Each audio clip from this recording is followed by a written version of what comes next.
కార్తీక పౌర్ణమి నాడు జ్వాలాతోరణం చేస్తారు శివాలయాల ముందు. జ్వాలాతోరణము అంటే ఇలా ఓ కర్ర కట్టి పైన ఒక కర్ర కడతారు. మీ అందరూ జ్వాలాతోరణం చూసిన వారే, ఏదో నేను చెప్పాలని చెప్పడం తప్ప. దానికి ఆవిరి గడ్డి తీసుకొచ్చి కడతారు, దాని మీద నెయ్యి పోసి వెలిగిస్తారు. వెలిగించి ఆ మంట అంటుకోవడం ప్రారంభం అవగానే పల్లకీలో పార్వతీ పరమేశ్వరుల యొక్క ఉత్సవమూర్తులను ఉంచుకుని ఆ మంట కింద నుంచి 3 మార్లు వెళ్ళొచ్చేస్తారు.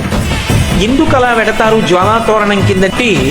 పాపము చేసి శరీరాన్ని విడిచిపెడితే ఆ జ్వాలలతో కూడుకున్నటువంటి తోరణములోంచి యమసదనంలోకి పెడతాడు.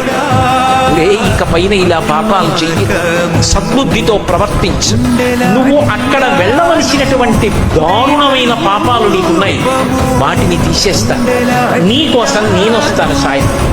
ఇక్కడ నా ఆలయం ముందే జ్వాలాతోరణం జరుగుతుంది.